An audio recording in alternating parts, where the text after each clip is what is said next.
présenté par les archives du Carmel de Lisieux et par l'association Les Amis de Thérèse et de son Carmel. Cette année, nous fêtons le centenaire de la canonisation de Sainte Thérèse et cette exposition va nous replonger en 1925 pour découvrir comment nous avons fêté la canonisation de Thérèse, que ce soit à Rome, à Lisieux ou dans le monde entier. Nous commençons ici avec deux photos qui montrent le jour de la canonisation, le 17 mai 1925, la cérémonie qui s'est passée à l'intérieur de la basilique Saint-Pierre de Rome. On peut voir ici une vue intérieure de la basilique avec ici le pape Pie XI. Pie XI est pape depuis 1922 et Thérèse est la première sainte qu'il canonise. Il l'a d'ailleurs surnommée l'étoile de son pontificat. Juste en dessous, nous avons une vue extérieure de la basilique Saint-Pierre et on voit les pèlerins se diriger vers la basilique pour assister à la cérémonie.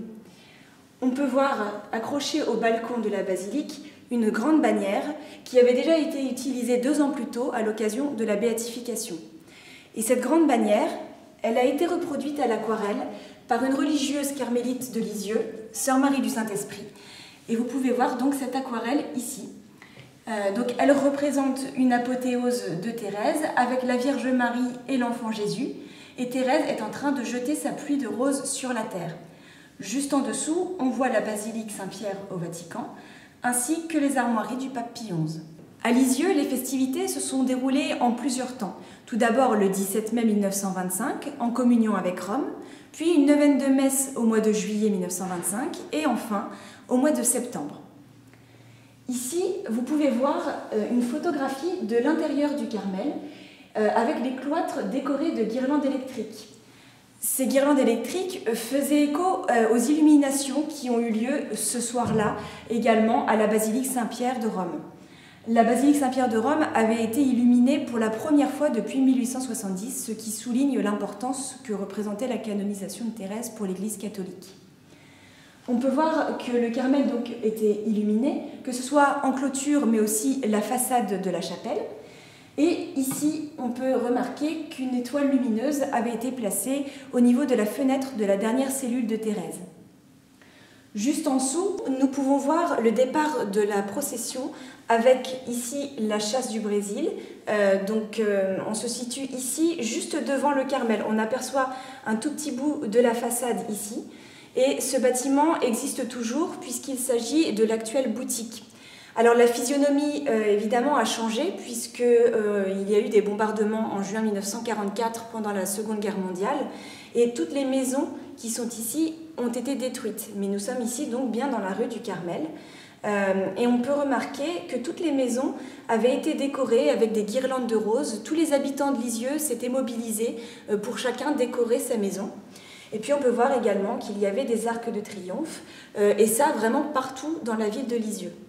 Pendant les fêtes de juillet 1925, il y a eu une neuvaine de messe, c'est-à-dire que chaque jour, dans la chapelle de Lisieux, il y avait une messe, des vêpres et également un sermon prononcé par le père Gabriel Martin, dans lequel il expliquait un point particulier de la spiritualité de Thérèse. Et puis au mois de septembre, les festivités étaient plus importantes. On peut voir ici, avec ces 3 photos, que toutes les paroisses de Lisieux avaient été associées à la fête. On peut voir donc ici l'intérieur de la cathédrale Saint-Pierre, l'église Saint-Désir et puis l'église Saint-Jacques.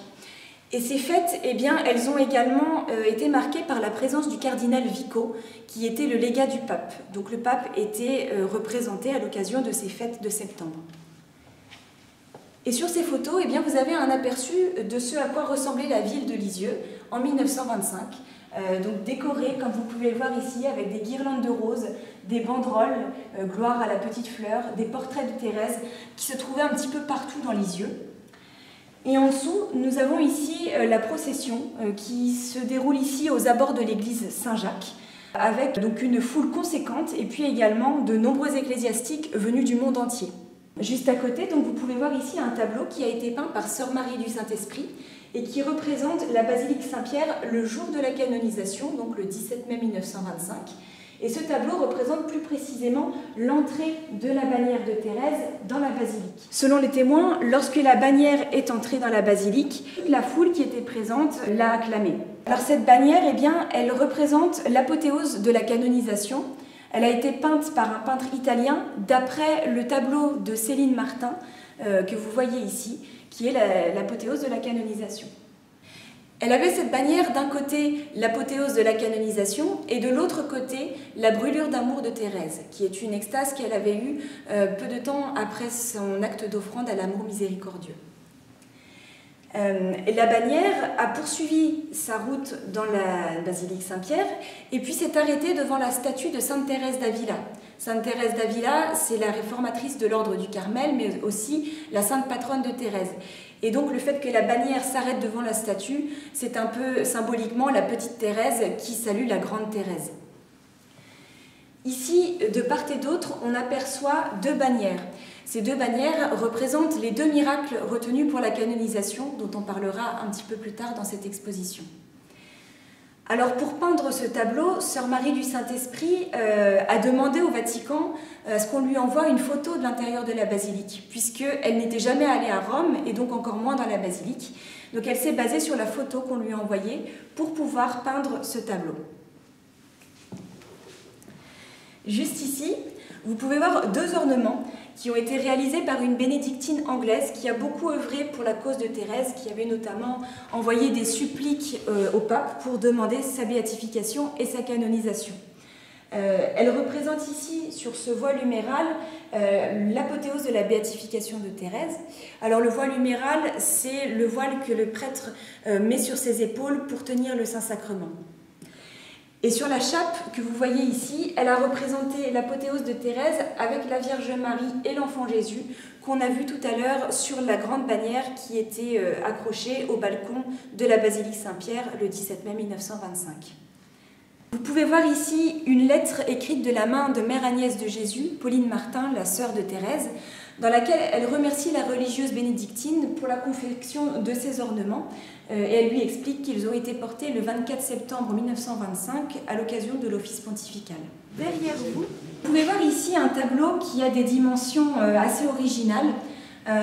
Pourquoi ces dimensions? Eh bien, c'est parce qu'il servait à décorer le réfectoire le jour de la canonisation. Alors, il faut savoir que les carmélites, à chaque fois qu'il y avait des fêtes, eh bien, elles décoraient leur réfectoire. Donc elles pouvaient mettre des jolies nappes, mais il y avait également un tableau qui était placé devant la table des supérieurs, donc la table de la prieure et de la sous-prieure. Et le jour de la canonisation, eh bien, Sœur Marie du Saint-Esprit avait fait ce tableau qui a été mis en place devant la table. Alors, cette représentation de la canonisation est une représentation mystique, puisqu'on peut voir ici le pape, donc sur sa chaise à porteur, qu'on appelle également sedia gestatoria, et bien le pape, il est porté par des anges. Et vous pouvez voir ici qu'il y a un seul ange qui nous regarde droit dans les yeux et qui représente la France qui est fière de sa nouvelle sainte. Et cet ange, il tient dans ses mains les attributs de Thérèse, à savoir donc le crucifix et les roses. On peut voir également que c'est une représentation mystique et pas du tout réaliste de la canonisation, puisque dans ce coin, eh bien, on peut voir un petit groupe de carmélites. Or, les carmélites ne sont pas allées à Rome pour assister à la cérémonie de la canonisation, elles sont restées à Lisieux. Alors, elles auraient pu avoir une dérogation pour aller à Rome, mais elles ont préféré rester à Lisieux auprès de leur sœur. Et dernière chose sur ce tableau, on peut voir ici représenter la bannière de la canonisation, mais comme l'artiste n'a pas pu représenter les deux côtés de la bannière, eh bien, elle a fait deux bannières. Et vous pouvez voir ici deux photos en noir et blanc de la bannière originale. Alors ici, vous avez les deux témoignages des deux miraculés, puisque il faut savoir qu'il fallait deux miracles pour la béatification et deux miracles pour la canonisation. Le premier miracle de la canonisation, c'est celui de sœur Gabriella Trimusi, qui était une religieuse italienne et qui avait des problèmes au niveau de son genou et de son épine dorsale et qui devait porter un corset. Au moment des fêtes de la béatification, elle a prié Thérèse pour demander sa guérison. Et lors d'un moment d'adoration, elle a entendu une voix intérieure qui lui disait « Maintenant, tu peux retirer ton corset ». Elle le retire et elle est guérie instantanément. Et le deuxième miracle, eh bien, c'est celui de Maria Pellemans, qui est une jeune fille belge qui voulait devenir carmélite, mais qui avait la tuberculose. En mars 1923, à l'occasion du transfert des reliques de Thérèse depuis le cimetière jusqu'à la chapelle de la Chasse, elle vient en pèlerinage à Lisieux. Et avant le transfert des reliques, elle va prier sur la tombe de Thérèse au cimetière. Et là, elle ressent un bien-être surnaturel et elle est guérie instantanément de sa tuberculose. Quelques temps plus tard, eh bien, elle peut entrer au Carmel de Gand et elle prend le nom de Sœur Thérèse de l'Enfant Jésus. Alors, vous pouvez la voir ici en photo, quelques mois après sa guérison, où elle a repris 10 kilos. Et puis ici, habillée en carmélite, une fois entrée au Carmel de Gand. Vous avez ici une photo où on voit les deux miraculés de la canonisation, représentés avec leur sainte protectrice. Ici, vous avez les photos des deux bannières qui étaient appendues à la basilique Saint-Pierre, dont je vous ai parlé tout à l'heure sur le tableau de Sœur Marie du Saint-Esprit. Et puis ici, vous avez deux photos qui représentent les deux tribunaux ecclésiastiques, l'un à Malines et l'autre à Parme, puisque à chaque fois qu'il y avait un miracle à étudier, eh bien, il y avait un procès qui avait lieu dans le diocèse d'origine de chaque miraculé. Donc Malines en Belgique pour Maria Pelmans et Parme en Italie pour Sœur Gabriella Trimousi. Juste en dessous, vous avez un certain nombre de photos qui représentent les différentes festivités à travers le monde. Donc on peut voir des processions en Inde, en Indonésie, aux Philippines, en Bosnie-Herzégovine, en Croatie, en Allemagne, en Italie.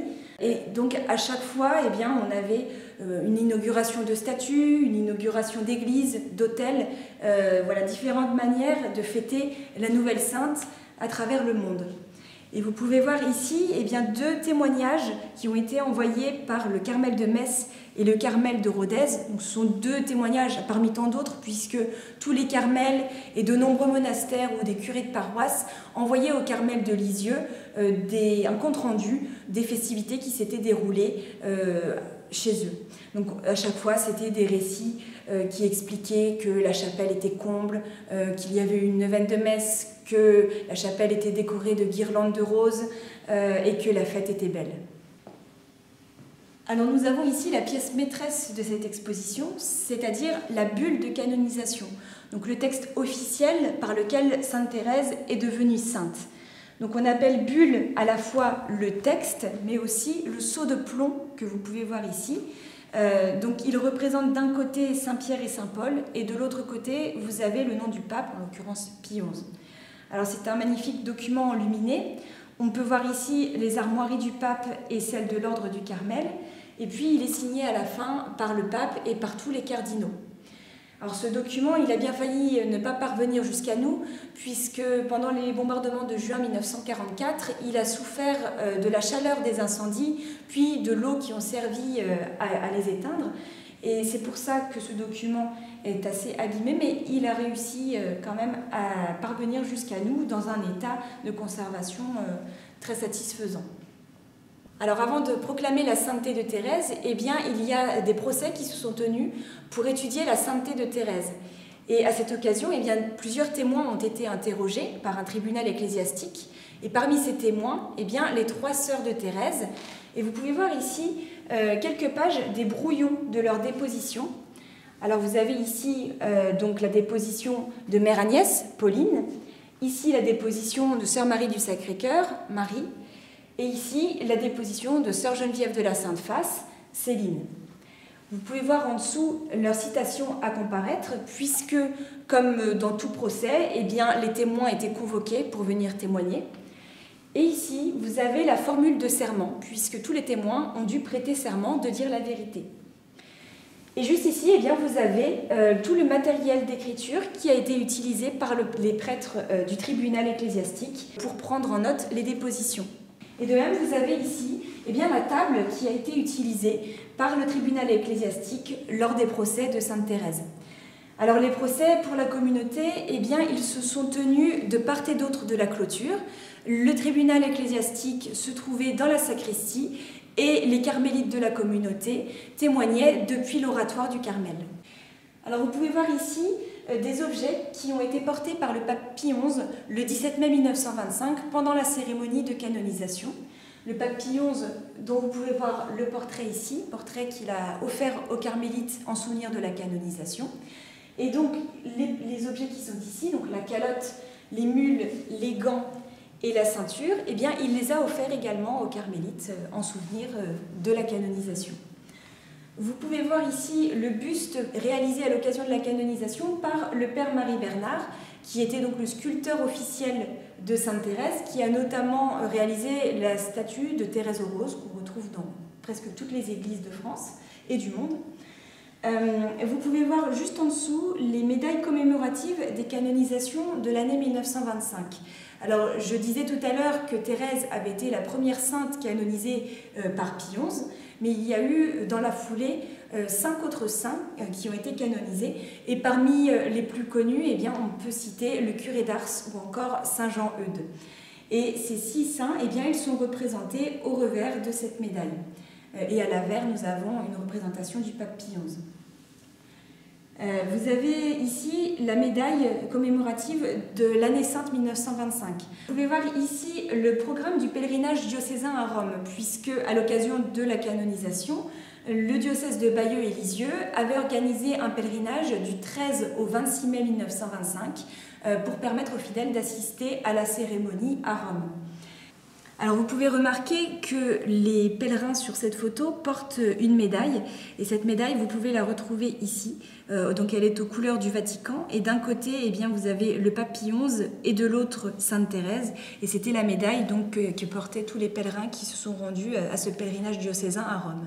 Et on peut voir sur cette photo une partie de la délégation qui est partie à Rome, et on peut voir notamment donc, le prêtre qui est en bas à gauche. C'est le chanoine Travers, qui était le supérieur du Carmel en 1925. À ses côtés, le père Fagella, qui était un jésuite. On peut voir également 2 sœurs tourières du Carmel de Lisieux. Comme je le disais tout à l'heure, les carmélites n'étaient pas allées à Rome, elles sont restées à Lisieux. Et donc les sœurs tourières, qui étaient les sœurs qui avaient un lien avec l'extérieur, eh bien, étaient les religieuses qui représentaient le Carmel de Lisieux à Rome. Et tout à gauche, nous avons une autre religieuse qui était la sœur tourière de la Visitation de Caen. Alors Léonie Martin, la sœur de Thérèse, était religieuse à la Visitation de Caen, et cette sœur tourière eh bien, représentait Léonie et tout le monastère de la Visitation. Et puis la dernière personne que l'on voit sur cette photo, juste à côté de la bannière, c'est Pierre Derrien, qui était le sacristain du Carmel. Et ce petit groupe, eh bien, il pose à côté de la bannière du diocèse. Et cette bannière, elle a été conservée par les carmélites et vous pouvez la voir juste ici puisqu'elle est présentée dans cette exposition. Cette bannière donc, qui fait honneur à la nouvelle sainte et sur laquelle on peut voir donc, tout en bas les armoiries à gauche de Monseigneur Lemonnier, évêque de Bayeux et Lisieux, et de l'ordre du Carmel. Nous avons ici un tableau qui représente le moment où, pendant l'offertoire de la messe de la canonisation, le pape Pie XI bénit 2 colombes. Alors, ces 2 colombes, qui lui sont présentées dans une cage dorée, eh bien, elles ont été ramenées de Rome aux carmélites de Lisieux, et c'était un moyen pour elles eh bien, d'avoir un souvenir tangible de la canonisation, puisqu'elles n'avaient pas pu être présentes. Et ces 2 colombes, eh bien, d'après les chroniques du Carmel, les sœurs les considéraient comme les gâtées de la communauté. Elles ont bénéficié des meilleurs soins de toutes les sœurs du Carmel de Lisieux. Et à tel point eh bien, qu'elles les ont fait empailler. Et ces colombes, eh bien, vous pouvez les voir ici, dans cette exposition. Alors, parmi ces 2 colombes, il y en a une qui était la favorite de Mère Agnès parce qu'elle se laissait gentiment caresser et qu'elle était toute douce, à tel point qu'elle lui a donné le surnom du Petit Doux. Et vous pouvez voir ici eh bien, un poème que Mère Agnès a écrit en son honneur lorsque cette colombe est morte à Pâques 1927. Et ce poème, eh bien, il a été chanté le jour anniversaire de la canonisation de Thérèse, le 17 mai 1927. La 2e colombe, elle a vécu plus longtemps. Et c'est un peu symbolique, puisqu'elle est morte à l'âge de 24 ans, comme Thérèse. Alors vous pouvez voir ici des photos qui représentent les colombes dans leur volière au Carmel. Alors les colombes, eh bien, elles avaient une importance particulière aux yeux des carmélites. Comme je l'ai dit, Mère Agnès avait écrit un poème pour l'une d'entre elles. Elle leur avait donné des surnoms, donc l'une s'appelait le Petit Doux, l'autre le Bel Oiseau, et les 2 avaient été surnommés les comtes romains. Et les sœurs, eh bien, ont choisi de faire se reproduire ces colombes pour perpétuer la mémoire de la canonisation de Thérèse. Alors, ici, ce sont 2 mâles, mais elles ont fait se reproduire avec des femelles. La colombe qui a vécu le plus longtemps a eu des petits, parmi lesquels 2 qui étaient surnommés l'un le vicomte et l'autre la vicomtesse. Et le vicomte et la vicomtesse étaient le couple reproducteur qui a servi à faire des petits qui ont été donnés ensuite à différents carmels, monastères, évêques ou toute personne qui en faisait la demande. Et chose insolite, eh bien Céline, la sœur de Thérèse, elle a écrit un arbre généalogique des colombes que vous pouvez voir ici, détaillant précisément les petits et à qui ils ont été donnés. On peut voir ici quelques-uns des descendants des colombes, ici au Carmel de Carpentras en 1932, et ici avec les religieuses de Notre-Dame de la Charité de Saint-Vigor en 1937, donc ici on est près de Bayeux. Et ce sont les oblates de Sainte-Thérèse qui prenaient soin de ce couple reproducteur, et il arrivait qu'elles envoient aux carmélites de Lisieux un faire-part de naissance des colombes. Comme vous pouvez voir par exemple ici, donc elle disait « Nos charmantes colombes sont heureuses de vous faire part de la naissance de leurs 2 jolis oiselets blancs le dimanche 27 août 1933. Le papa et la maman colombe en sont bien heureux. » Voilà comment les carmélites ont continué à perpétuer le souvenir de la canonisation de Thérèse à travers ces colombes. Alors, vous pouvez voir ici quelques souvenirs de la cérémonie de la canonisation du 17 mai 1925, avec notamment ici les billets d'entrée pour assister à la cérémonie. Vous avez également ici des pétales de rose imprimés, avec écrit au verso une phrase célèbre de Thérèse « On n'a jamais trop de confiance envers le bon Dieu si puissant et si miséricordieux », traduite en italien. Et donc ces petits pétales avaient été distribués en souvenir à tous les pèlerins qui ont assisté à la cérémonie. Et pour nous remettre un petit peu dans l'ambiance de ce jour de la canonisation, je vais vous lire le témoignage d'une dame qui était présente. Et donc elle raconte « J'étais à Rome pour les belles fêtes de la canonisation, mais malgré des billets d'entrée, nous n'avons pu, ma mère et moi, que demeurer sur la place tellement noire de monde. Beaucoup de personnes sont non seulement venues le matin bien avant l'ouverture, mais ont couché par terre sur la place. C'était un véritable délire de joie et d'enthousiasme. Les Romains disaient « On n'a jamais vu cela, on ne le reverra jamais. » Je le crois aussi. Une vieille femme italienne m'a dit « C'est votre sainte, vous avez de la chance d'être française. » Donc on voit à travers ce témoignage l'importance que revêtait la canonisation de Thérèse pour l'Église catholique et la foule qui est venue en nombre pour venir acclamer la nouvelle sainte. Alors juste en dessous, vous pouvez voir 2 autres souvenirs, et notamment l'un des cierges qui était posé sur l'autel pendant la messe de la canonisation. Et puis derrière, une rose qui a eu une histoire un petit peu particulière. Alors dans la basilique Saint-Pierre, il y avait des décorations avec des guirlandes de roses. Et au moment où le pape Pie XI a proclamé Thérèse sainte, la rose que vous voyez ici s'est détachée du décor et elle est tombée à ses pieds. Un petit clin d'œil du ciel, petit clin d'œil de Thérèse au moment où elle est proclamée sainte. Et juste en dessous, vous avez un coffre à 3 clés. Alors ce coffre, pendant le procès de Thérèse, les membres du tribunal ecclésiastique déposaient les dépositions des témoins. Et ce coffre était fermé à l'aide de 3 clés et il fallait que les prêtres soient ensemble, chacun avec leurs clés, pour pouvoir ouvrir le coffre. Alors vous avez ici le programme des différentes festivités au cours de l'année 1925. Donc je le disais, il y a eu des fêtes le 17 mai, au mois de juillet et au mois de septembre. Et à chaque fois, il y a eu le programme des festivités. Et vous avez également ici des circulaires envoyés par le Carmel et qui informent de la date de la canonisation et des modalités des festivités. La circulaire a été envoyée avec ce poème qui s'appelle « Rien d'impossible pour être un saint », poème qui a été écrit par Mère Agnès et qui explique comment, en suivant la petite voie de Thérèse, on peut nous aussi devenir des saints. Et enfin, vous pouvez voir ici la lettre pastorale écrite par l'évêque de Bayeux et Lisieux à l'occasion des canonisations de Sainte Thérèse et de Saint Jean-Eudes. Vous pouvez voir ici un tableau de Sœur Marie du Saint-Esprit qui représente la remise de la rose d'or dans la main de Thérèse à la chasse du Carmel. Alors on peut voir ici donc le cardinal Vico, qui était le légat du pape, qui remet une rose d'or dans la main de Thérèse. Cette rose d'or, eh bien, elle a été bénite par le pape Pie XI et offerte à Thérèse. Alors les papes avaient l'habitude, chaque 4e dimanche de carême, de bénir une rose d'or et de l'offrir soit à un souverain, soit à une reine, ou bien un peu plus tard à un sanctuaire. Et ici, eh bien, Thérèse, elle fait exception, puisque c'était une religieuse à qui on a offert cette rose d'or. Alors, aux côtés du cardinal Vico, on reconnaît ici Monseigneur Lemonnier, l'évêque de Bayeux et Lisieux. Et le cardinal Vico, il porte une chasuble qui est une chasuble relique, puisqu'il y avait du velours de la robe de prise d'habit de Thérèse qui était incrusté ici dans la croix que l'on voit dans son dos. Et le médaillon ici de Thérèse aux roses avait été peint sur de la soie par Céline, la sœur de Thérèse. Vous pouvez voir ici un tableau qui montre la cérémonie qui a eu lieu le 30 septembre 1925 au jardin de l'évêché, juste à côté de la cathédrale Saint-Pierre de Lisieux. Alors cette cérémonie a eu lieu juste après la procession des reliques qu'on retrouve ici, donc dans la chasse du Brésil. Alors on peut voir sur ce tableau Monseigneur Lemonnier, évêque de Bayeux-Lisieux, le cardinal Vico, le légat du pape.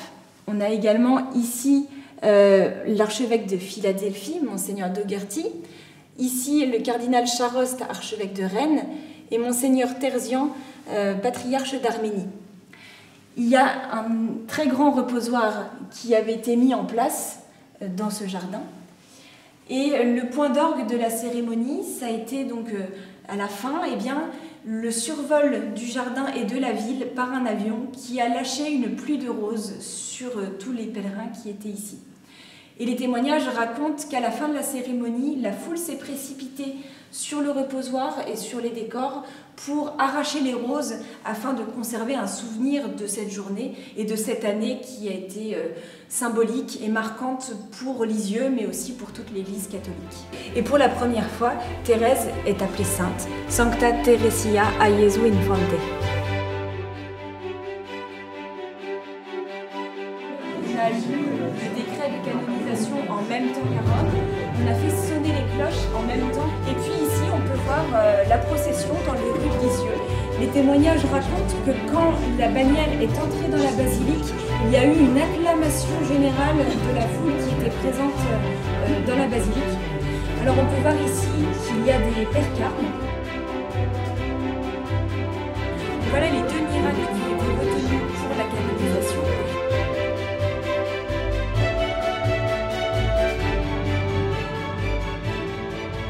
Merci de votre attention, j'espère que cette exposition vous a plu et je vous donne rendez-vous l'année prochaine pour les Journées du patrimoine 2026.